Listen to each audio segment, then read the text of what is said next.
नमस्कार मंडळी, मी संतोष अंबिके. महाराष्ट्र मंडळ सिंगापूरच्या संवाद या उपक्रमामध्ये सर्व सभासदांचं आणि युट्यूबवरल्या आमच्या चाहत्यांचं सुस्वागतम. आज एक खूप विशेष पाहुणे आपल्याकडे आलेले आहेत सिंगापूरमध्ये. त्यांचा मी थोडक्यात परिचय करून देतो. श्रीयुत शशी खंदारे.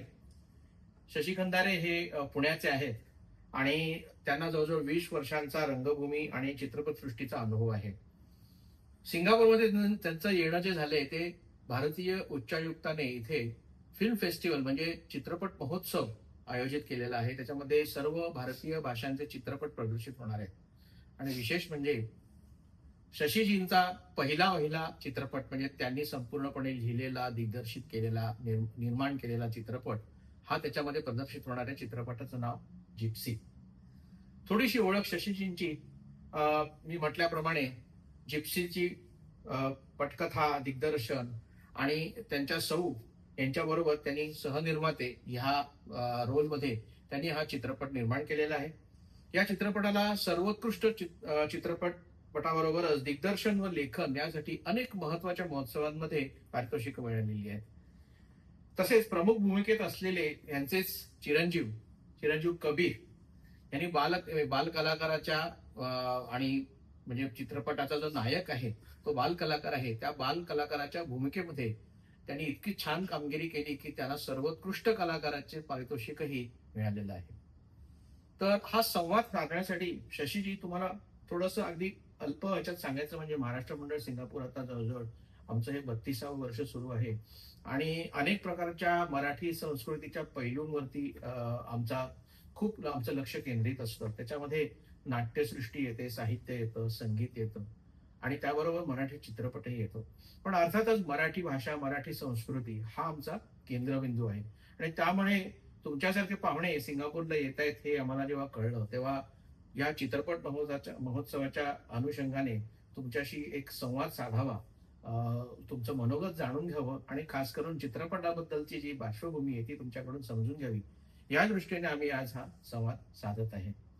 तर संवाद सुरू करायला मी तुम्हाला एक विचारतो की चित्रपट काय मी पाहिला नाही, आता तो आपण उद्या पाहू महोत्सवामध्ये. पण हा चित्रपट निश्चितच व्यापारी किंवा मुख्य प्रवाहातला मनोरंजनात्मक असा चित्रपट नाही आहे असं माझा समज झालेला आहे. आणि तर एक अत्यंत मार्मिक व विचार प्रवर्तक, निर्णायक, कलात्मक अशी ही कलाकृती आहे. तर आपला या व्यवसायातील दीर्घ अनुभव हा अशा प्रकारच्या चित्रपटांमधलाच आहे किंवा कसं, हे जरा तुम्ही सांगाल का? आणि चित्रपटाची देखील थोडीशी माहिती सांगाल का? नमस्कार. सगळ्यात आधी मी इंडियन हाय कमिशन सिंगापूर यांचा आभार मानतो की मला त्यांनी इथं सिनेमा सिलेक्ट केला इंडियन फिल्म फेस्टिवलमध्ये. त्याचबरोबर महाराष्ट्र मंडळ सिंगापूर यांचं विशेष आभार, कारण त्यांनी मला इथे घेऊन आलेत आणि एवढी छान मुलाखत घेत आहेत. मला वाटतं मी पहिल्यांदाच असे परदेशामध्ये अशी मुलाखत देतोय. याच्या आधी त्याचबरोबर दादासाहेब फाळके चित्रनगरी गोरेगाव यांचाही खूप खूप आभार. त्यांनी हा सिनेमा सजेस्ट केला तुम्हाला. याआधी कान्सला फिल्म आली होती, फिल्म सिटी थ्रूच आली होती, पण पहिल्यांदा अशी माझी मुलाखत होती. त्याबद्दल मी खूप खूप आभारी आहे सर. आणि प्रश्न काय होता सर?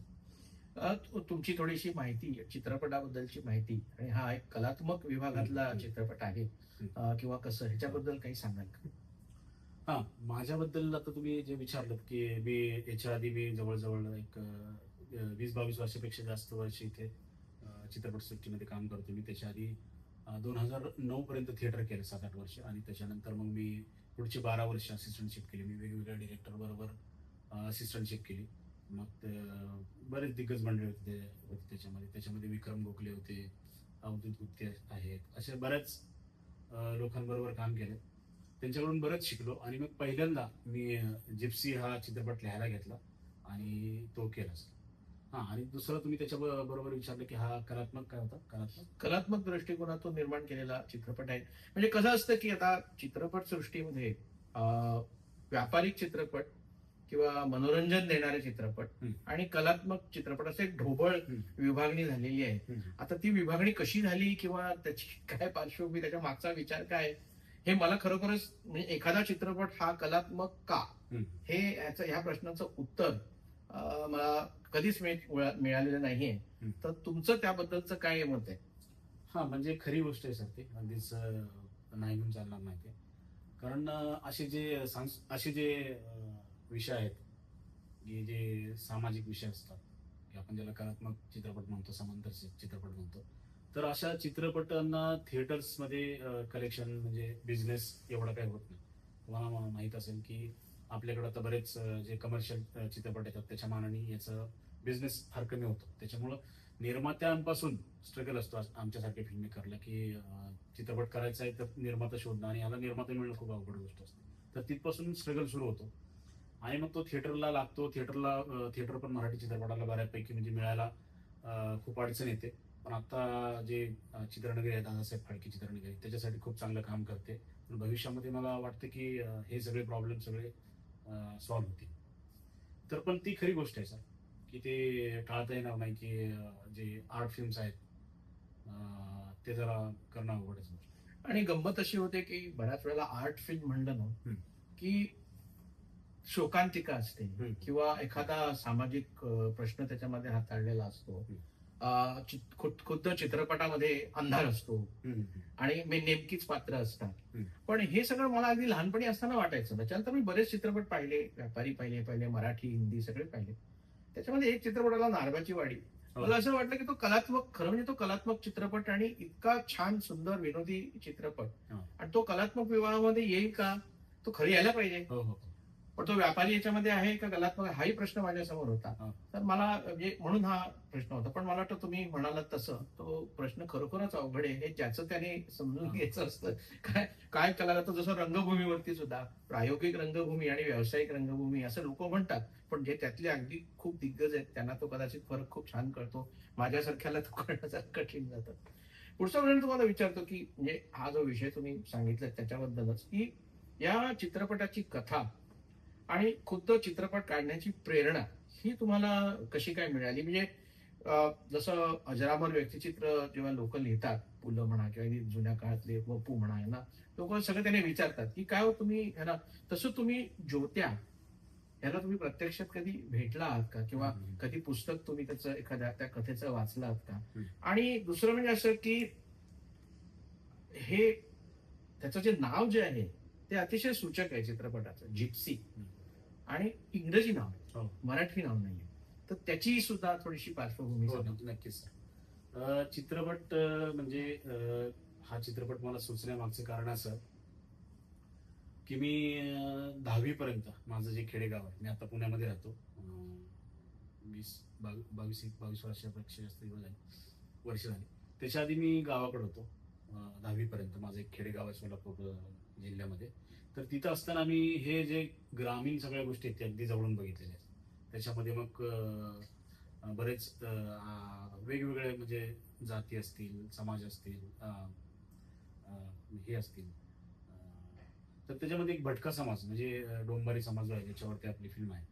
तर मी मला वाटतं 2000 म्हणजे 7वीत होतो मी त्यावेळेस. आमच्या गावामध्ये म्हणजे त्यावेळेसची परिस्थिती अशी होती की मनोरंजनाची साधनं एवढी वाढली होती की जे रस्त्यावरती खेळ करणारे, अशी जी मनोरंजन करणारे लोक आहेत त्यांचं त्याच्यावरती पोट भरणं पण अवघड होऊन गेलं होतं. तर त्याच्यामध्ये एक डोंबारी समाजाची एक फॅमिली म्हणजे उत्तम पवार, जो सिनेमामध्ये आहे उत्तम पवार, तो उत्तम पवार नावाचा एक व्यक्ती आणि त्याचे पूर्ण फॅमिली म्हणजे जवळजवळ ते लोक असतील त्याच्या 14 भाऊ आणि 2-3 बहिणी, असे 17-18 लोकांचे त्याचे सगळे भाऊ, त्याचे आई वडील सगळे आमच्या गावामध्ये आले त्या वर्षी. आणि आमच्या गावात एक उद्योगधंदा आहे की जे सगळ्यांना मिळतं तिथं काम, आणि त्यांना ते काम मिळालं. तर त्यांना असं वाटलं की यार आपण दिवसभर एवढं हा खेळ करतो, एखादा एक खेळ करतो कुठं, तर 100 रुपये पूर्ण फॅमिलीला मिळत होते त्यावेळेस. पण एका माणसाला त्यावेळेस तिथं 100 रुपये मिळाले. तर त्यांना वाटलं की अरे आपण इथं राहू शकतो. थोडे दिवस त्यांनी 8-10 दिवस राहिले. पण तसं कसं की त्यांना त्या म्हणजे ऑलमोस्ट भटक्या समाजांना ती सवयच लागली असते त्या ठिकाणी ते स्थिर होते. तर थोडे दिवस राहिले आणि परत त्यांना ते बोर व्हायला लागलं आणि ते तिथून निघून गेले. पण उत्तम पवार जो त्याच्यातला जो प्रोटॅगनिस्ट आहे, म्हणजे त्या हिरोचा बाप आहे, जो त्याचा बाप आहे, तर त्यांनी असं ठरवलं की नाही आपण इथंच राहणार, इथं काहीतरी उद्योगधंदा करू. असंही आपल्या इथे याच्यावरती पोट भरत नाही आपण इथं राहून काहीतरी करूयात. आणि तो तिथे राहिला, तो त्याची बायको आणि त्याची 2 मुलं ते तिथं राहिले आणि बाकीची सगळी फॅमिली पुढे गेली. तर ती फॅमिलीचं ठरलेलं काय असतं की पावसाळा चालू व्हायच्या ते एक ठिकाणी ठरवून एक ठिकाणी भेटतात. हं. आणि म्हणजे ही एक फॅमिली होती, अशा बऱ्याच फॅमिली असतात, ते डिस्ट्रीब्युट होतात वेगवेगळ्या ठिकाणी. बरोबर. तर पाऊस सुरू होण्याच्या आधी भेटतात, पूर्ण पावसाळा एका ठिकाणी राहतात आणि पुन्हा पावसाळा संपला की तिथून निघून जातात. तर मग उत्तम पवार तिथे राहिला. पुढच्या वर्षी जेव्हा हे खेळ करत करत करत आमच्या गावात आले ह्याचीच फॅमिली, त्यावेळेस त्यांना वाटलं की अरे उत्तम पवारचं जरा बऱ्यापैकी चालू आहे. तर त्याच्यातले त्याचे 2-3 जण तिथे राहिले. 2-3 दिवस सगळेच राहिले. 2-3 जण भाऊ राहिले आणि बाकीचे पुढे गेले. असं 3 वर्षामध्ये वाढत वाढत वाढत गेले. आणि मी 10वी नंतर एक दिवशी गावाकडे गेलो तर माझ्या लक्षात आलं की पूर्ण ती सगळी डोंबारी समाज तो सगळाच आमच्या इथं गावामध्ये जंगलामध्ये झोपड्या टाकून राहिला होता. मग मधल्या काळात बरेच दिवस मी गेलो नाही आणि वर्ष बरेच गेलो नाही. आणि मला वाटतं की 4-5 वर्षानंतर, 8-10 वर्षानंतर मी जेव्हा गावात गेलो तेव्हा मला एक गोष्ट लक्षात आली की उत्तम पवारचा जो त्यांनी छोटे मोठे काही उद्योग चालू केले होते आणि ते डोंबारी खेळ त्यांनी बंद केला होता कारण त्याच्यावरती त्यांचं काही पोटच भरत नव्हतं. तर तो उत्तम, मला त्यातली एक गोष्ट इतकी आवडली की उत्तम पवारचा मुलगा आणि मुलगी तर शाळेत चालले होते. बरं. हा. आणि त्या 8-10 वर्षामध्ये त्यांच्याकडे रेशन कार्ड त्यांना मिळालं होतं, आधार कार्ड मिळालं होतं. आणि त्यांना ग्रामपंचायतीकडून घरकुल योजनेतून घरं मिळाली होती. एवढं त्यांच्यामध्ये बदल मला बघायला मिळाला. मला वाटलं की जर भटका समाज एका ठिकाणी स्थिर झाला तर ह्यांचे जे मूलभूत प्रश्न आहेत, अन्न, वस्त्र, निवारा, आरोग्य, शिक्षण, या सगळ्या गोष्टी सहज त्यांच्या सॉल्व्ह होऊ शकतात. वातावरण पोषक हा. असलं की ते होतं. हा. आणि मग त्याच्यातून मला मग मी काल्पनिक गोष्ट लिहिली.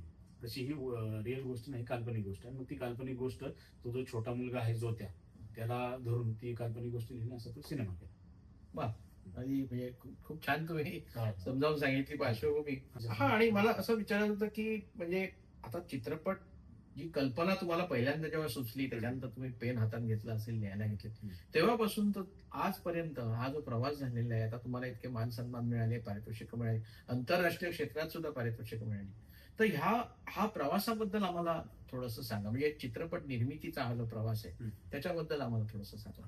हा, म्हणजे हा सिनेमा आधी सांगितल्याप्रमाणे की असा विषय घेणं, म्हणजे सामाजिक विषय असेल ज्याला आपण कलात्मक फिल्म म्हणतो, ते घेणं आणि ती फिल्म करणं खूप अवघड गोष्ट असते. कारण मुळात तिथून सुरुवात होते. तुम्हाला एक जरी कला जरी असली तर याच्या पाठीमागे एक आर्थिक सोर्स लागतो, तुम्हाला कोणतरी निर्माता लागतो. बरोबर. आणि मग मी ती गोष्ट लिहिली आणि त्या निर्माता शोधत होतो. आणि मग मला वाटतं मी जवळजवळ 250 निर्माते शोधले. 250. अरे वा. तेव्हा एक कुठं फायनल झाला आणि तोही आम्ही पार्टनरशिप मध्ये झालो होतो की अर्ध्या तो प्रोड्यूस करणार, मी अर्धी प्रोड्यूस करणार, असं ठरलं होतं. पण आम्ही काम सुरू केलं आणि कोविड आला आणि मग ते पूर्णपणे थांबलं. मग नंतर कारण त्याच्यामध्ये उन्हाळा, पावसाळा आणि हिवाळा अशा गोष्टी आहेत. तर आम्ही ठरलं होतं की एप्रिल-मे ला शूट, पहिलं उन्हाळ्याचं शेड्यूल करायचं, नंतर पावसाळ्यात करायचं. आणि नेमकं त्याच वेळेस एप्रिलमध्ये लॉकडाऊन झालं. मग डायरेक्ट फिल्म पुढच्या वर्षी शिफ्ट झाली. मग आम्ही पुढच्या वर्षी गेलो. पुढच्या वर्षी पण सगळी तयारी केली आणि सेम कंडिशन, परत लॉकडाऊन झालं एप्रिल-मे ला. आणि मग त्याच्यानंतर मग 2 वर्ष अशीच गेली. त्याच्यानंतर तो निर्माता बॅकआउट झाला आणि मग माझं सगळंच काम थांबलं. मग मी माझं ऑफिस बंद केलं. बाकीचं जे काही आम्ही हायर केलं होतं ते विकून टाकलं किंवा विकत घेतलं ते विकून टाकलं आणि मी घरी गेलो. आता फिल्म करणं अवघड होतं. आणि जसं परत उन्हाळा येत चालला तसं मला तो त्रास व्हायला लागला. त्याच्या आधी एक दुसरी फिल्म कमर्शियल घेतली, त्याला मला छोटा निर्माता सहज मिळून गेला. पण मला जसं उन्हाळा जवळ येत गेला, हे 3रं वर्ष होतं आणि मला खूप त्रास व्हायला लागला. आणि मग मी माझ्या बायकोला, माझ्या भावाला सांगितलं की नाही, आपण हाच चित्रपट करूया, जिप्सी. त्यांनी विचारलं की निर्माता मिळाला का? म्हणजे नाही. मग मला आपणच करूया. म्हणजे कसं? म्हणजे बघूया. मग असं करून मी बायकोचं माझ्या सोनं, दागिने, त्याच्यानंतर माझा भाऊ आहे, तो साऊंड रेकॉर्डिस्ट आणि डिझायनर आहे. त्याच्यासाठी आम्ही स्टुडिओसाठी थोडेफार पैसे त्यांनी जमवले होते, त्याचे पैसे, आणि आमचं काही सेव्हिंग्स, घर घेण्यासाठी पैसे ठेवले होते. असं करून आम्ही फिल्म सुरुवात केली. पण गमतीची गोष्ट अशी की आम्ही जे ठरवलं होतं की बाबा याच्यामध्ये फिल्म बनेल, जे काय म्हणजे आमचं ओव्हरऑल बजेटच्या म्हणजे तुम्हाला सांगतो, ओव्हरऑल बजेटच्या काहीतरी 30% वगैरे ती अमाऊंट असेल. आणि गमतीची गोष्ट अशी की ते आमचं एवढं वाढत गेलं, सगळ्या गोष्टी पहिल्यापासून जुळवणं खूप आवड होतं. आणि त्याच्यामध्ये झालं काय की आमचं शूटिंगच्या आधी सगळं बजेट सांगितलं. मग मी एका मित्रांनी मला थोडीफार मदत केली आणि त्याच्यानंतर मग मी फायनान्स घेतला पर्सेंटेजवर. आणि सिनेमा सुरुवात केली आणि मग तो परत वाढत वाढत बजेट गेलं, कारण बऱ्याच अडचणी आल्या त्याच्यामध्ये. आणि मग अशा पद्धतीने मला जवळजवळ पहिला ड्राफ्ट कथेचा लिहिण्यापासून पुणे इंटरनॅशनल फिल्म फेस्टिवलला ती पहिल्यांदा स्क्रीन झाली, तोपर्यंत जो पिरियड होता तो 5 वर्षाचा पिरियड होता. 5 वर्ष लागली तो सिनेमा बनवायला. त्याच्यानंतर तुमचा आणखीन एक प्रश्न होता की जिप्सी या हा. ह्याच्याबद्दल टायटलबद्दल. तर खरं तर जिप्सी हे टायटल तसं ब्रिटिश नाही, इंग्लिश नाही आहे. जिप्सी हे इजिप्शियन शब्द आहे. तर इजिप्तमध्ये भटक्या लोकांना जिप्सी म्हणायचे. तर मग हा ब्रिटिश डिक्शनरीने तो तिथून अडॉप्ट केला आणि तो आता इंग्लिश शब्द म्हणून असं तो प्रचलित आहे. मग मला वाटलं की सिनेमामध्ये मराठी, कोकणी, कन्नड आणि आणखी एक डोंबरी, त्यांचे स्वतः असे 4 भाषा आहेत. मग कारण तो जो डोंबरी समाज आहे त्यांना स्वतःची भाषा नाही, ते सगळे अडॉप्ट केलेले शब्द आहेत. त्यांची जरी डोंबरी असली, जी भाषा असेल ते जे भाषेत बोलतात ती सुद्धा त्यांची स्वतःची नाही. त्यांना नाव नाहीये, त्यांना गाव नाहीये, त्यांना भाषा नाही, काहीच नाही. मग मी विचार केला की 4 लँग्वेज आहेत, मग 5वी लँग्वेज आपण दुसरी का घ्यायला नको. मग तो तिथून मराठीचा एखादा दुसऱ्याने शब्द घेता आणि तो इजिप्शियन शब्द त्यातून जिप्सी हा निवड. वा, खूपच म्हणजे विचार त्याच्या मागे हो. आहे. पण प्रवास एकंदरीत बऱ्यापैकी खडतर होता असं त्याच्यावरनं सारांश. आणि आर्थिक बाजू निर्माण म्हणजे चित्रपट निर्माण करताना आर्थिक बाजू ही बळकट असावी लागते. हे अजून एक म्हणजे अगदी तुम्ही सांगताय. आता ह्या म्हणजे चित्रपटाच्या बद्दल तुम्ही थोडस सांगितलं. पण कलात्मक चित्रपट काढताना साधारणपणे कसं असतं की एखादी ज्वलंत सामाजिक समस्या, आता इथे डोंबारी समाजाच्या समस्या म्हणा किंवा त्यांचा जो भटकेपणा आहे त्याच्याबद्दल तुम्ही तो कॅच केलेला आहे त्याच्यामध्ये, किंवा एखादा वेगळेपण हा उज्ज्वल करायचा आणि मग त्याच्याविषयी जागृती निर्माण करायची किंवा काही समस्या असतील तर त्याचं समाधान शोधायचं, असं एक उद्दिष्ट अशा प्रकारच्या चित्रपटांच्या मागे असतं. तर तुम्ही जेव्हा ही म्हणजे कथा तर लिहिलीत आणि चित्रपटही निर्माण केलात, तर मग ह्याच्या चित्रपट प्रदर्शित झाल्यानंतर अशी काही जागृती आणि त्या जागृतीतनं होणारी काही फलश्रुती, असा काही अनुभव तुम्हाला काही आला, असा त्याचा काही पॉझिटिव्ह परिणाम तुम्हाला दिसला का? आणि जर दिसला असेल तर तो काय होता, ह्याच्याबद्दल थोडं सांगा. कसं आहे की सिनेमा कुठलंही माध्यम असेल की लगेच त्याच्यातून बदल घडत नाही, पण डेफिनेटली बदल घडतात. हळूहळू त्या गोष्टी होत्या. तर मला असं जाणवलं की मी ज्या समाजावरती, ज्यांच्यावरती घेऊन जो सिनेमा बनवलाय, तर तो त्यांना जेव्हा त्यांनी पहिल्यांदा त्या सिनेमाबद्दल बघितलं किंवा त्यांनी पूर्ण फिल्म बघितली नाही, पण त्यांना मी काही मोजके ग्लिम्सेस दाखवले, तर त्यांना इतकी ती गोष्ट आवडली त्या डोंबारी समाजाला. आणि त्यांचे काही डोंबारी समाजाचे लीडर आहेत, तर त्यांनाही ती गोष्ट खूप आवडली. तर त्यांनी तो जो उत्तम पवार आहे, तो उत्तम पवारची मुलं मोठी झाली, पण त्याच्यानंतर त्यांची कोण मुलीची ह्याची त्याची सगळी, तर त्यांनी ठरवलं की अरे यार, ही गोष्ट जी आहे की आपण जर शाळेत गेलो तर एवढ्या सगळ्या गोष्टी आपल्या आयुष्यामध्ये घडतात. ते बघितलं तर त्यांनी त्यातनं त्यांना आवडली ती गोष्ट. त्यांनी मला सांगितलं की आम्ही शाळेत जाणार, आम्ही शाळा शिकणार.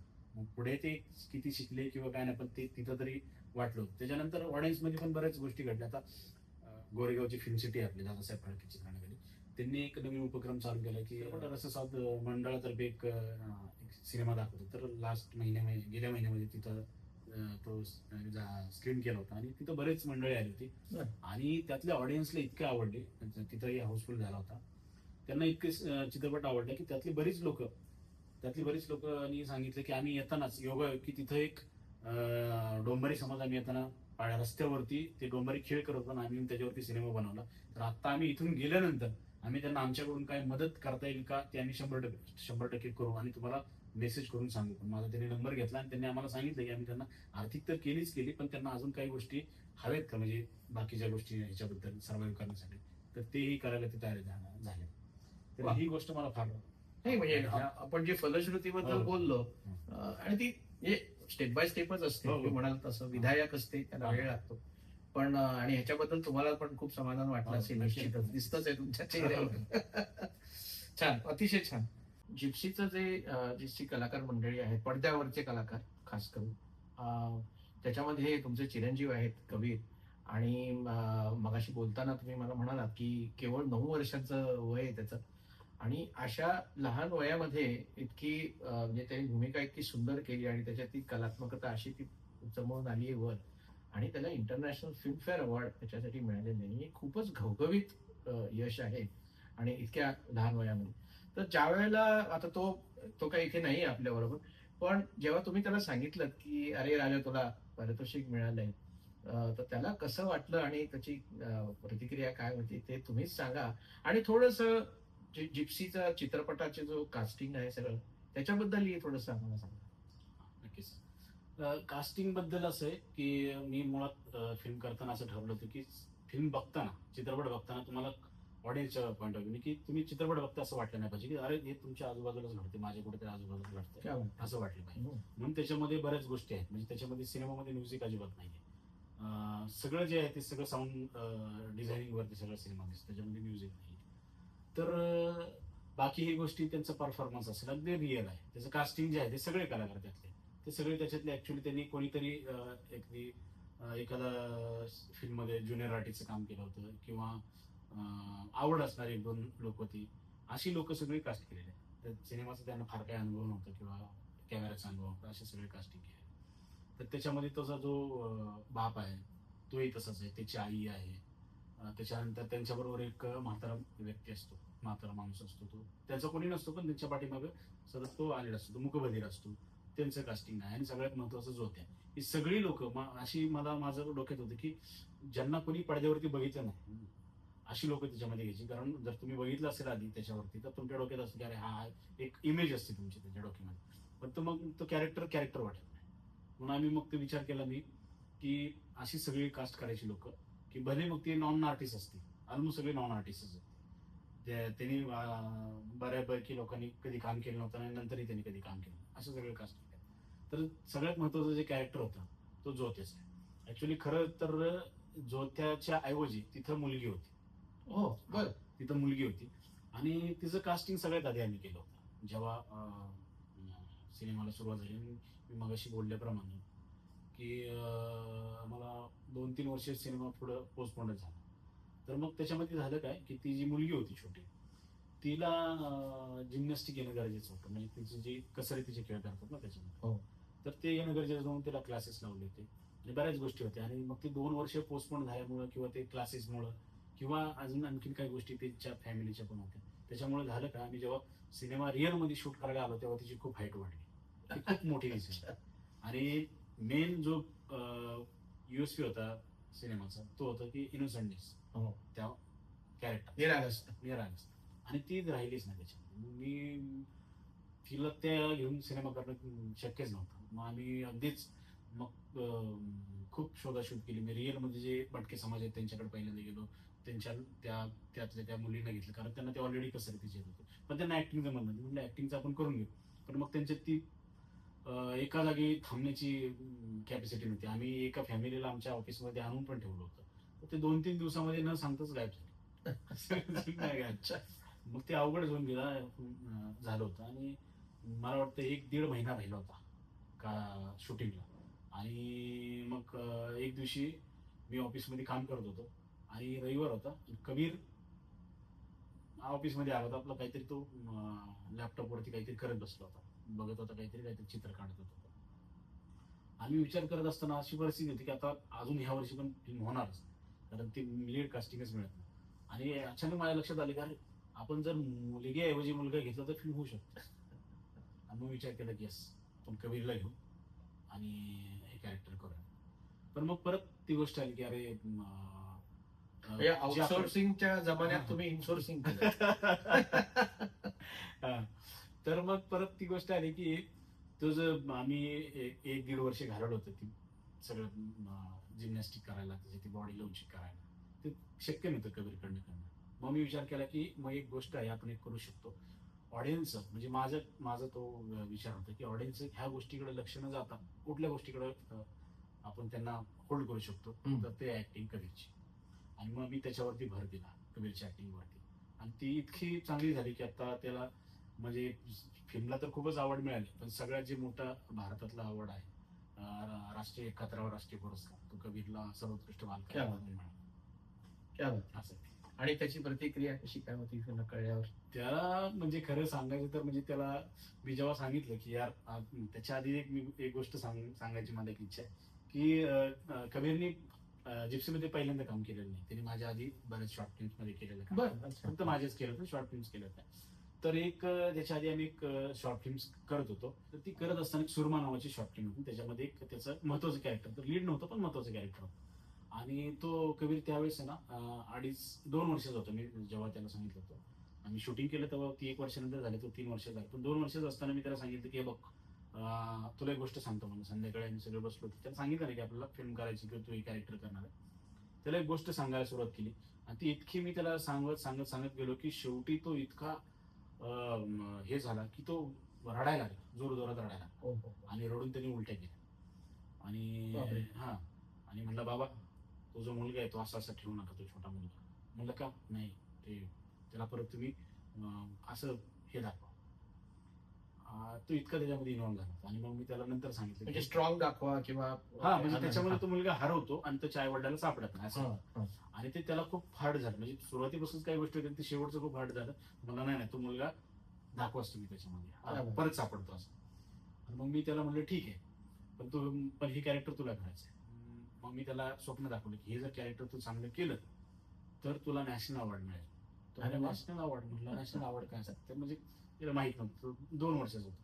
म्हणलं अरे नॅशनल अवॉर्ड म्हणजे सगळ्यात मोठा अवॉर्ड असतं भारतामधलं, बेस्ट चाइल्ड ऍक्टर जे मिळतं तुला याच्या लहान. तर त्यांनी काय होईल म्हणलं, अरे म्हणलं तुला ते दिल्लीमध्ये मिळतं म्हणलं, राष्ट्रपतीच्या हस्ते मिळतं. त्याला राष्ट्रपती काय माहित नव्हतं. पण त्याला म्हणलं की अरे त्याला विमानाने जावं लागतं.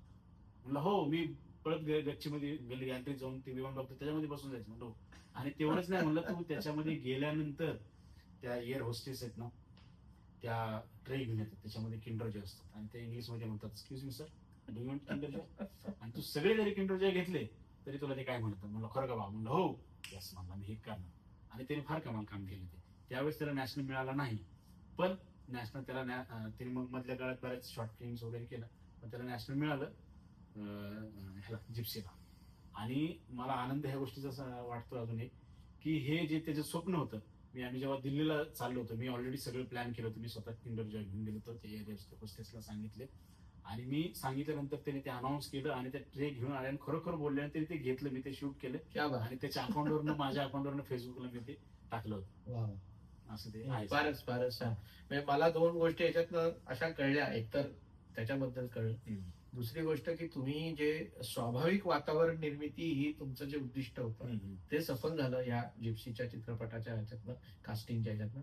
आणि दुसरं म्हणजे निरागसता हा. हा तुमचा जो केंद्रबिंदू होता, ज्याच्यासाठी तुम्ही त्या छोट्या कॅरेक्टरचं ऍक्टर चेंज केला, ते सुद्धा सफल झालं. ते उद्दिष्ट सुद्धा सफल झालं. आता थोडस आपण आजच्या मराठी चित्रपट सृष्टीकडे थोडस वळूया. चित्रपट पाहिलेला नसल्यामुळे मी तुम्हाला त्याच्याबद्दल जास्त विचारू शकत नाही, किंवा उद्या जेव्हा आमचे सभासद आणि इथले ऑडियन्स बघतील तेव्हा त्यांना कळेलच. थोडस चित्रपट सृष्टीकडे आपण वळूया की आज या रुपेरी क्षेत्रात काय परिस्थिती आहे असं तुम्हाला वाटतं? म्हणजे हिंदी आणि दक्षिणेकडच्या चित्रपट हे त्यांचा तो मोठाच उद्योग आहे, तर त्यांच्या तुलनेमध्ये मराठी चित्रपट तुमच्या नजरेतून पाहता तुम्हाला काय फरक जाणवतो? ऍक्च्युली पहिली गोष्ट अशी की मी इतका मोठा नाही की याच्या सिनेमा म्हणजे चित्रपट सृष्टीबद्दल इतकं बोलणं वगैरे. पण मला माझं एक वैयक्तिक मत मी सांगू शकतो की ती गोष्ट खरी आहे की आपले जे रिजनल सिनेमा आहेत, म्हणजे मराठीबद्दलच बोलते मी, तर ते तितकेसे म्हणजे बनतात तेवढे आपल्याकडे क्वांटिटीमध्ये, पण क्वालिटीमध्ये पण आहे बऱ्यापैकी. पण त्याचा बिझनेस करणं खूप अवघड गोष्ट आहे. मग त्याच्या पाठीमागे बऱ्याच गोष्टी खूप, म्हणजे थिएटर्स अवेलेबल होणं आहे मराठी चित्रपटासाठी, डिस्ट्रीब्युटर्स आहेत, एक्झिबिटर्स आहेत, बाकी बऱ्याच गोष्टी आहेत. किंवा आपलं एक बजेट लागतं ऑडियन्स पर्यंत पोहोचण्यासाठी, तर आपल्याकडे तेवढं बजेट नसतं. तर त्याच्यामुळे आपण तिथपर्यंत जास्त पोहोचत नाही. आपण बनवतो खूप छान छान सिनेमा, तिथपर्यंत पोहोचत नाही. तर त्याच्या तुलनेमध्ये जे बाकीची जी इंडस्ट्री आहे ती मोस्टली साऊथची असेल किंवा बॉलिवूड असेल, तर ते खूप सारे चालतात. बॉलिवूडचा प्रश्नच नाही, हो. ते काय जगप्रसिद्धच आहे. पण दक्षिणेकडचे खास तुम्ही जे म्हणालात, किंवा बंगाली, अगदी मल्याळी हो. चित्रपट सृष्टी सुद्धा आपण बघतो, आणि त्यांच्याकडे सुद्धा खूप कलात्मक चित्र, खास करून मल्याळी भाषेमध्ये कलात्मक क्षेत्र फारच मोठं आहे. आणि ते मला जाणवलं की आपल्या महाराष्ट्रामध्ये ती थोडीशी कमी आहे. पण म्हणजे याचा अर्थ असा की अर्थार्जनाच्या दृष्टीने म्हणा किंवा कला निर्मितीच्या दृष्टीने सुद्धा ते ह्या असे चित्रपट निर्माण करायला लागणारे जे सगळे घटक असतात ना, ते सगळे जर जुळून आले नाहीत, अ, किंवा असं म्हणता येईल जर जुळून आले तर त्याच्यातनं चांगलं काहीतरी निर्माण होऊ शकतं आणि ते सगळे घटक जुळून येणं हे गरजेचं आहे आणि तुम्ही सांगितलं की तर अर्थात म्हणजे बजेट हा एक मोठा विषय झालाच, पण प्रतिभा कौशल्य हे तर महाराष्ट्रात विपुल आहे आणि आपल्या सगळ्यांनाही माहिती आहे की मराठी संस्कृतीमध्ये आपण सगळेजण भोगते असतो कलेचे, त्यामुळे ते कौशल्य असं खूपच विपुल आहे. तर रसिकांची मागणी आजची आणि त्यांची अभिरुची ही अशा कौशल्याचा कस लावणारी आहे का, असं तुम्हाला वाटतं का? आज जे चित्रपट निर्माण होतात व्यापारी असो किंवा कलात्मक असो, आणि आपल्याकडे जे इतकं छान विपुल तुम्ही म्हणाल कौशल्य खूपच उपलब्ध आहे, तर त्याचा कस खरोखरच लागतो का ह्या अशा प्रकारच्या चित्रपट निर्मितीमध्ये? हो सर, अगदीच बरोबर आहे. खूप कस लागतो, कारण कमर्शियल फिल्म बनवणं तसं तर जरा सोपी गोष्ट आहे. कारण त्याच्यामध्ये मेन म्हणजे कुठल्याही बिझनेसची गोष्ट असते की तुम्ही तिथं इन्व्हेस्टमेंट काय करता तर तुम्हाला त्यातनं रिटर्न मिळणार असतं. मग जर तुम्हाला रिटर्न मिळणारच नसतील तर मग तुमच्या निर्मात्यापासून ती अडचण निर्माण होते की हो. तुमचे पैसे लावले. आणि त्याच्यानंतर मग पुढची गोष्ट असते की मग बजेट पण येते की ते रिकव्हरी जेवढी होणार आहे तर तेवढ्याच मग त्याच दृष्टिकोनातून त्याच बजेटमध्ये तो सिनेमा मला सगळा प्लॅन करावा लागतो. त्याच्यामध्ये एक चांगल्या गोष्टी पण आहेत की महाराष्ट्रामध्ये आपल्या की गव्हर्नमेंट जे आहे तर 40 म्हणजे वेगवेगळ्या कॅटेगरीमध्ये सबसिडी देतात. त्या सबसिडीमुळे तर आपल्याकडे जरा एक आधार मिळतो सिनेमामध्ये. वा. तर ती गोष्ट आहे की फार कस लागतं, कारण त्यातनं रिकव्हरी होणं जरा अवघड गोष्ट असते. आणि स्पर्धाही खूप असते त्याच्यामुळे जे स्पर्धा त्याच्यातलं जे खूप असते. निवडक आणि उत्तम आहे तेच हा. वरती येतं.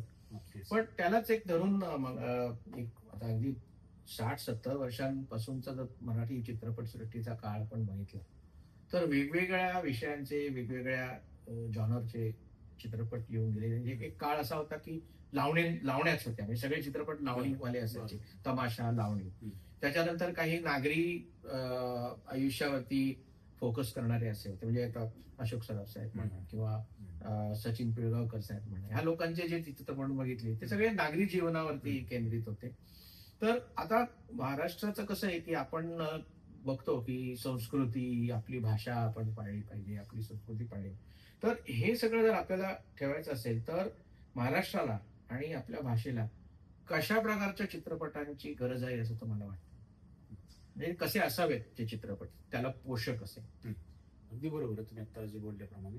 म्हणजे सगळ्यात म्हणजे महत्वाची गोष्ट अशी की भारतामध्ये चित्रपट सृष्टीचे जे निर्माण केलं, पहिला चित्रपट जो केला ते आपल्या मराठी माणसाने केलं, दादासाहेब फाळके. तर त्यांच्या चित्रपट राजा हरिश्चंद्र तिथपासून जे आतापर्यंत सगळ्या जे सिनेमा आहेत आता जे लेटेस्ट जे झाले तर तुम्ही प्रत्येक टप्पा बघितला तर तो टप्प्यामध्ये तेव्हाच्या काळानुसार ते सिनेमा बनलेले आहेत. म्हणजे पहिले मुखपट होते, त्याच्यानंतर आता तुम्ही सांगितले लावणी प्रधान चित्रपट आहेत, तसे ऑडियन्सला पण आवडायचे चित्रपट आणि तो तेव्हाचा काळही तसा होता. त्याच्यानंतर आतापर्यंत बघा तुम्ही बदल होत गेले. पण हा मराठी सिनेमा आणि आपलं जी संस्कृती आहे ती जर टिकवायची असेल तर आपण मुळात जसं आता बघा साऊथची काय आपण त्यांच्यापेक्षा ऍक्च्युअली मी तुलना नाही करत, पण आपण पण काही कमी नाहीये. मराठी जे आपण कल्चर दाखवतो त्याच्यामध्ये, संस्कृती दाखवतो त्याच्यामध्ये, पण तिथल्या ऑडियन्स पासून फिल्म मेकर पर्यंत सगळी लोक त्यांचा एक हे असतो, अट्टहास असतो की आपलंच कल्चर असायला पाहिजे. तर आपण ते कल्चर आपण सोडलेलं नाहीच आहे, पण ते जर कंटिन्यू ह्याच्या पुढे ठेवलं तर आपण आपल्या कल्चरला पुढे घेऊन जाऊ असं मला. आणि ते आणखी घट्ट व्हावं अशी पण त्याच्यामागे एक जिज्ञासा असणं आवश्यक आहे. आणि दुसरं म्हणजे असं की आता नाट्यसृष्टी आहे, म्हणजे स्टेज आपल्याकडे खूप, थिएटर, तुम्ही स्वतः थिएटर बॅकग्राऊंडचे आहात, ते आहे, सामाजिक माध्यमं आहेत युट्यूब पासून, आणि प्राईम, नेटफ्लिक्स, हॉटस्टार, झी हे सगळे घरोघरी उपलब्ध असलेले चॅनल आहेत. तर यांच्यामुळे एक स्पर्धा निर्माण झालेली आहे की मार्केट एक आहे आणि त्या मार्केटच्या सगळ्याच जणांना शेअर पाहिजे त्यांचा. तर हे जेव्हा असं अर्थात हा चॅलेंज आहे सगळ्यांनाच आहे, हे जे आव्हान आहे हे सगळ्याच भाषांना आहे. पण तामिळ, तेलुगू आणि हिंदी तर आहेच, ह्या भाषांमधले जे चित्रपट आपण बघतो या चॅनल्सवरती किंवा माध्यमांवरती, तर ते मोठ्या पडद्यावरती समजा आपण त्याच्याशी कम्पेअर केलं मराठी चित्रपटच्या दृष्टिकोनातून, तर ते जास्त यशस्वी होत आहेत अशी एक शंका माझ्या मनात येते, आणखी काही मंडळींच्याही मनात येत असेल, तर त्याच्यात काही तथ्य आहे का? हा सर, मान्य केलं पाहिजे अगदीच की आहे तथ्य. कारण त्याच्यात मग बऱ्याच गोष्टी पण आहेत त्याच्यात डिपेंड की प्रांत प्रांत वाईज आहे, भाषेला आपल्या तशी लिमिटेशन्स आहेत की आपले मराठी महाराष्ट्रापुरतीच बघितली जाते, पण आपण तुम्ही जर हिंदीचं बघितलं तर पण ऑल इंडिया त्याला एक मार्केट आहे. भारतात कुठेही तो चित्रपट प्रदर्शित होतो आणि प्रत्येक भारतातल्या प्रत्येक हिंदीमध्ये बघू शकतो. तसं मराठीला एक लिमिटेशन आहे की महाराष्ट्राच्या बाहेर फार, जसं की मराठी लोक जिथं असतील तिथं होतं रिलीज, पण एक लिमिटेशन आहे. त्याच्यामुळे मग ते बनवतानाच तुम्हाला तेवढंच की सगळ्या गोष्टी मगाशी सांगितल्याप्रमाणे की तुम्हाला लिमिटेशन्स घेऊनच बनवावं लागतं की आर्थिक असेल सगळ्या गोष्टी. तसं बाकी ह्यांना मग ते लिमिटेशन्स नाहीत, हिंदी असेल साऊथ असेल, आणि त्याच्यामुळे ती ग्रँजर दॅन लाईफ बनवताना त्यांना अडचणी येतात. अडचणी येत नाही. हा, मग ते बनवतातच. मग ऑब्विसली आता जर समजा एखादा ऑडियन्स असेल की तो जर थिएटरमध्ये जाऊन 200 रुपयाचं तिकीट जाऊन सिनेमा बघणार असेल तर त्याला जास्त आवडेल की तो सिनेमामध्ये ग्रँजर दॅन लाईफ कसं असेल की आपल्याला काहीतरी अद्भुत कसं बघायला मिळेल, तर ते जास्त त्यांना ते मांडतात ते, त्याच्यामुळे ते आहे गोष्ट.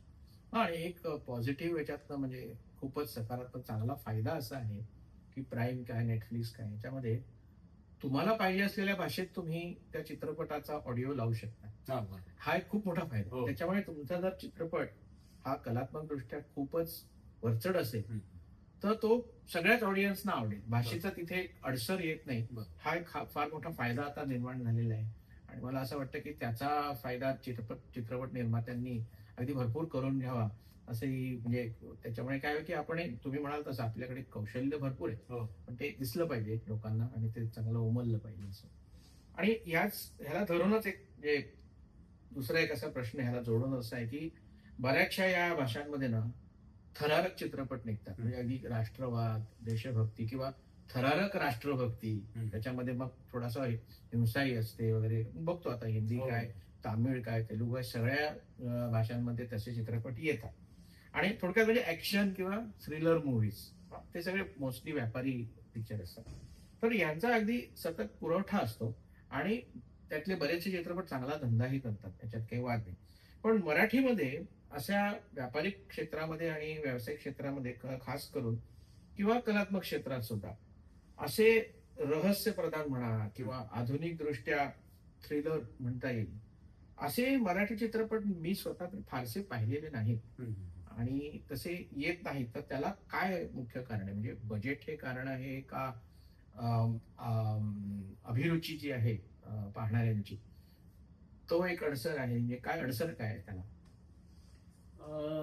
दोन्ही पण गोष्टी आहेत मला वाटतं की पहिली गोष्ट अशी की एक अभिरुची, मराठी जो प्रेक्षक वर्ग आहे तो फार प्रगल्भ आहे खऱ्या अर्थाने. त्यांना सगळ्या गोष्टीची जाण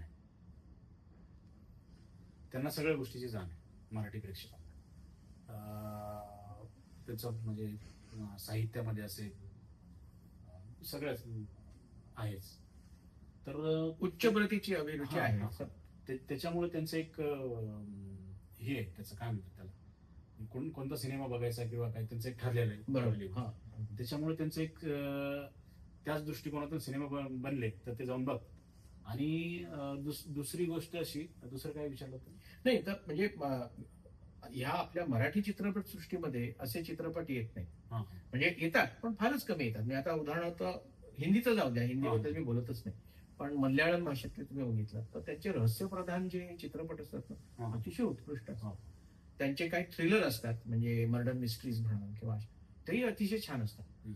पण मराठी चित्रपट सृष्टीमध्ये अशा सिनेमांचा पुरवठा जरा कमी आहे असं मला स्वतःला वाटतं. आणि तो जर वाढला तर कदाचित त्याचा जो प्रेक्षक वर्ग आहे तोही वाढेल असं मला वाटतं. हम्म. म्हणजे तुम्ही सहमत आहात का? म्हणजे आता मी 100% सहमत आहे असं म्हणणार नाही.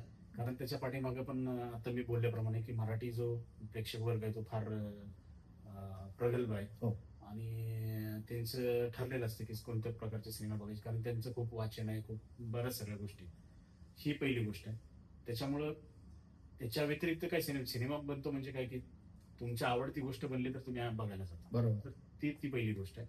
आणि दुसरी गोष्ट जे साऊथचे, आता तुम्ही मराठी पण आता एक मला तर बरेच रहस्यमय सिनेमे येऊन गेले. आता एक जस्ट एक मराठी एक सिनेमा आलता, तो बऱ्यापैकी चालला, जो रहस्यमय चित्रपट होता.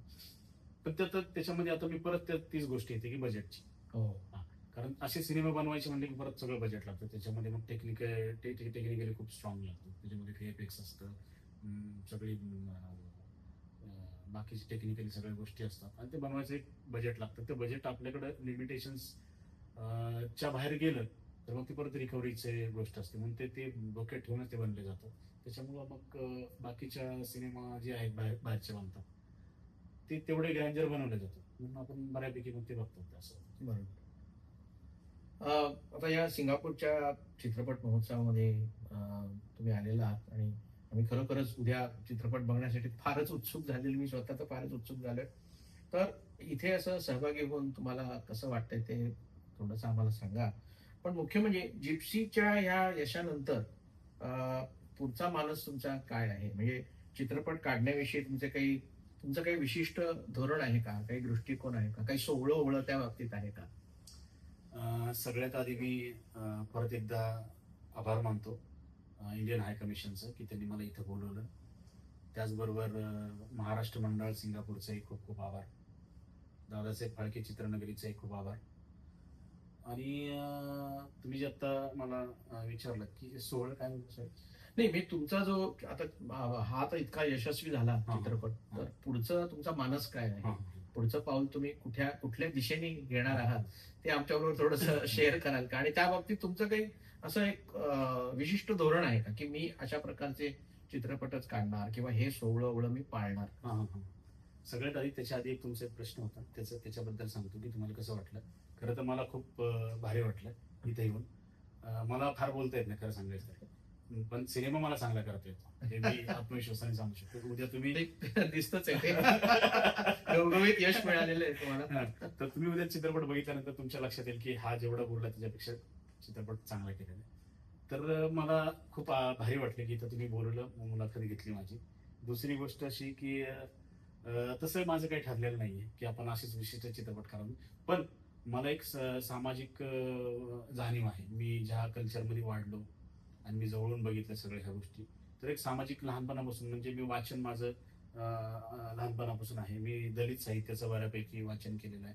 तर मला ती एक जाणीव आहे त्या गोष्टींची. तर मी पण त्याच्यामुळे मी माझे काही ह्याच्या पुढचे जे काही चित्रपट असतील त्याच्यामध्ये चित्रपट फक्त एंटरटेनमेंट गोष्ट माझ्यासाठी नसणार आहे. माझी एकटीचीच गोष्ट नाही, पण माझी सुद्धा तीच असणार आहे की त्याच्यामधनं काहीतरी समाज प्रबोधन झालं पाहिजे. तर असं प्रत्येक सिनेमामध्ये माझं करण्याचा मी 100% प्रयत्न करेन. आणि तिसरी आता जो शेवटचा तुमचा प्रश्न होता त्याच्यामध्ये पुढच्या चित्रपटाबद्दल ना. हा, म्हणजे पुढचं पाऊल तुमचं काय आहे? हा, काय पुढचं मानस आहे? हो, पुढचं आता मी जवळजवळ 3 सिनेमे साईन केलेत. अरे वा. हा, त्याच्यातल्या तिन्ही गोष्टी माझ्याच आहेत. आणि जो ह्याच्यानंतर जो आता मी करणार आहे पावसाळ्यानंतर, तोही असाच एक चिल्ड्रन्स फिल्म आहे की छोटा मुलगा आणि त्याचा कुत्रा या दोघांची गोष्ट आहे. आणि तो सिनेमाचं माझं लिखाण चालू आहे आणि तो आता लवकरच मी तो आणि फ्लोअरवरती जाऊ सिनेमा. वा, क्या बात आहे. आणि सगळ्यात महत्वाची आनंदाची गोष्ट तुम्ही आता रहस्य चित्रपटाबद्दल बोललो होता, हा ना. तर त्याच्यानंतर जी फिल्म करतो ती तशीच असणार आहे. अरे वा. आणि मला आनंद ह्या गोष्टीचा जास्त आहे की मी ह्या पूर्ण ओव्हरऑल बजेट मुलाखतीमध्ये तुम्ही ऐकलं तर बजेटच मी बोललो असं. त्याचं महत्वाची गोष्ट अशी की तुम्हाला जर चांगला चित्रपट बनवायचा असेल, जसा ज्याला लागतातच पैसे, तर तुम्हाला बजेट लागतं. आणि मला ते बनवायला माझ्याकडे खूप चांगलं बजेट आहे. माझा निर्माता आहे मला, आणि तो मी खरंच चांगला बनवेल याची मला आशा आहे. प्रश्नच नाही. एक फक्त जाता जाता तुम्हाला एक गोष्ट सांगायची की साहित्याच्या बाबतीत आपल्याकडे साहित्य सुद्धा इतकं विपुल आहे. तर हा एक विषय जरी घेतला ना, रहस्य कथा म्हणा किंवा थ्रिलर्स म्हणा, हा. तर आपल्याकडे जे खूप अतिशय थोर लेखक होऊन गेलेत, रत्नाकर मतकरी म्हणा किंवा त्यांच्या अगोदर G.A. कुलकर्णी, यांच्या ज्या कथा पुस्तक आहेत त्याच्यावरती कधी कोणी चित्रपट बनवलेला वगैरे माझ्या तरी अजिबात मला माहित नाही. कोणी बनवला असेल तर, पण मला माहिती नाही. नाटक एखाद वेळेस कोणी बनवलं असेल, पण त्या पुस्तकांच्या त्यांची जी कथानक आहे ती पकडून जर कोणी काही पिक्चर बनवले त्याच्यावरती, तर मला असं वाटतं की ते फारच खूप छान आहे. आता ते कसं करायचं तुमच्यासारख्या चित्रपट सृष्टीतले जे लोक आहेत त्यांनाच बरोबर त्याचं रसायन जे आहे ते तुमच्याकडे आहे. तर मला असं कधीतरी वाटतं की आपण एखादं रत्नाकर मतकरी किंवा जे कुलकर्णींचं कथानक म्हणजे तशा टाईपचं कथानक असलेला चित्रपट, मराठी चित्रपट रुपेरी पडद्यावर बघावा असं मला फार वाटतं. आणि कधीतरी ती इच्छा पूर्ण होईल असं मला आता संधी मिळाली आहे म्हणून मी तुमच्याकडे व्यक्त करतो. तुमच्याशी गप्पा मारायला खूप खूप छान वाटलं. आणि गप्पा मारायला काय म्हणजे आवडतातच आपल्या सगळ्यांना. आणि त्यातल्या आज तुम्ही इथे आलात, आमच्यासाठी वेळ काढला. पण वेळ ही नेहमी मर्यादित असते, तर त्याच्यामुळे तुमच्याशी खूप गप्पा मारायची इच्छा आहे. परंतु वेळेच्या मर्यादेचं उल्लंघन न करता आपण इथे थांबूया. तुमचे खूप खूप आभार. आणि तुम्ही म्हणालात तसं भारतीय उच्चायुक्त दादासाहेब फाळके नगरी आणि मुख्य म्हणजे आमचं मंडळाची कार्यकारिणी जी अतिशय मेहनतीने हे सगळे काम करते, त्यांचे खूप खूप आभार. आणि मुख्य म्हणजे तुमचे आणि तुमच्या कुटुंबाचे, तुमचं सगळं कलात्मक कुटुंब आहे. तुमचं चिरंजीव तर म्हणजे पहिल्या डेब्यू मध्येच त्यांनी सेंचुरी मारलेली आहे. तर त्यांना खूप खूप शुभाशीर्वाद. आणि तुम्हाला सगळ्यांना अतिशय गोड शुभेच्छा. Thank you sir. थँक्यू. आता नमस्कार मंडळी, जय महाराष्ट्र. आज सिंगापूरला जिप्सी या चित्रपटाचा प्रीमियर होता. इंडियन हाय कमिशन सिंगापूर मधलं आणि सिंगापूरचं महाराष्ट्र मंडळ त्याचे अध्यक्ष अजय कुलकर्णी व्यासोबत आहे. आपण इथे हा सिनेमा आणला. या चित्रपटाचे दिग्दर्शक शशी खंदारे.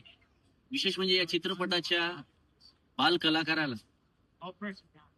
भारतामध्ये राष्ट्रपतीच्या हस्ते नॅशनल फिल्म फेअर अवॉर्ड बाल कलाकारांचा मिळालेला. तर असा हा गुणी चित्रपट इथे सिंगापुरामध्ये महाराष्ट्र मंडळ, इतर मराठी लोक, त्याच प्रमाणे आंतरराष्ट्रीय प्रेक्षक लाभला होता. त्यात आलेल्या प्रतिक्रियांमध्ये सर्वांना हा चित्रपट खूप खूप आवडला.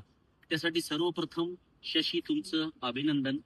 मी अमोल खाणेकर माझे सहकारी आणि अजय दोघांनाही विनंती करेल, चित्रपटाबद्दल आपल्या प्रतिक्रिया काय आहेत ते सांगा. नमस्कार, मी अजय कुलकर्णी. सचिन म्हणाल तसं की जिप्सी चित्रपटाचं प्रदर्शन इथे सनटेक मध्ये जीबी मध्ये करण्यात आलं. अतिशय उत्स्फूर्त प्रतिसाद लोकांचा लाभला आणि प्रतिक्रिया अशा होत्या की लहान आणि थोडासा असा सिरियस विषय असून सुद्धा लोकांना तो विषय अतिशय भावला आणि अंतर्मुख करणारा असा विषय होता. आणि आम्हाला एक अभिमान आहे की डेब्युटंट डायरेक्टर असून सुद्धा तुम्ही ज्या प्रकारे भरारी मारली त्याच्याबद्दल तुमचे खूप खूप अभिनंदन, कौतुक. आणि तुम्हाला अशीच उत्तरोत्तर प्रगती लाभत राहो अशा शुभेच्छा. धन्यवाद. अमोल. नमस्कार, माझं नाव अमोल खाणेकर. मी सिंगापूरचा रहिवासी आहे, मूळचा मुंबईचा. जिप्सी चित्रपट आज इकडे प्रदर्शित झाला आणि मलाही बघता आला आणि खरंच मनाला भेडेल असा हा चित्रपट आहे. आणि त्याची ती थीम होती आणि रियालिटी जी दाखवली फिल्म मध्ये ती खरंच हृदय स्पर्श करण्यासारखी होती. त्यासाठी मी खरंच डायरेक्टर जे आहेत त्यांचं खूप अभिनंदन करतो आणि त्यांना खूप खूप शुभेच्छा देतो. थँक्यू. Thank you sir. धन्यवाद. थँक्यू. शशी, आपल्याला काय वाटतं आजच्या प्रतिसादाबद्दल? सगळ्यात आधी मी इंडियन हाय कमिशन सिंगापूर चा आभार मानतो. स्पेशली थँक्स महाराष्ट्र मंडळ सिंगापूर, कारण त्यांनी मला इथे येण्याची संधी दिली. आणि सिंगापूर मधल्या ऑडियन्स म्हणजे मी थिएटरमध्ये बघितलं की सिंगापूरमध्ये फक्त थिएटरमध्ये आलेले लोक फक्त मराठी लोक, तर तिथं मिक्स ऑडियन्स आहे. तर ऑल ओव्हर जगामधून वेगवेगळ्या लँग्वेजमध्ये येणारी लँग्वेजचे बोलणारी लोक होती. आणि मला सगळ्यात गोष्ट अशी आवडली की बऱ्याच एक जस्ट आणि एक चायनीज शिक्षिका आहेत, त्यांना फार प्रचंड फिल्म आवडली आणि त्यांनी सांगितलं की मला चित्रपट एवढा भावला. मी सबटायटल वाचले नाही, सबटायटल इंग्लिशमध्ये पण वाचले नाही, कारण त्यांनी असं सांगितलं की आम्हाला फिल्म ही चित्रातून कळाली. तर त्याच्याबद्दल मला खूप अभिमान आहे माझ्या टीमचा की त्यांनी एवढी चांगली फिल्म साकारली. त्याचबरोबर इंडियन हाय कमिशन सिंगापूर, महाराष्ट्र मंडळ सिंगापूर आणि दादासाहेब फाळके चित्रनगरी गोरेगाव मुंबई यांचाही मी खूप खूप आभार मानतो की माझ्यासारख्या भरपूर दिग्दर्शकांना इथपर्यंत पोहोचण्याची संधी दिली. I'm a teacher, so when I see this, I really feel very sad because I think really education is very important. Okay. And because the father didn't get education, so he doesn't know the importance of education. Yeah. Yes. How you feel? Yeah, I feel in Singapore term we say very sayang. We say very sayang, but we feel it for the kid. Yeah. Yeah. Of course for the wife also lah. Yeah. Thank you very Yes. much. And Thank you left the ending you never say all in the ending, but you leave us to go and ponder and think about it. Yeah, but that small boy, your boy, right? Yeah, my He son. is a very good actor. Yes, thank you. Yes, very Yeah. touched. Very touched. He How smile, did you- he smile. I can feeling my heart. He's Feeling my a heart. Shanghainese. Actually, he doesn't really understand. My mother also Shanghainese, but she can feel for it also. Oh, Yes, thank you. yes. Thank Yeah, you. she doesn't know the English subtitles, but she can understand. Yeah. Thank you.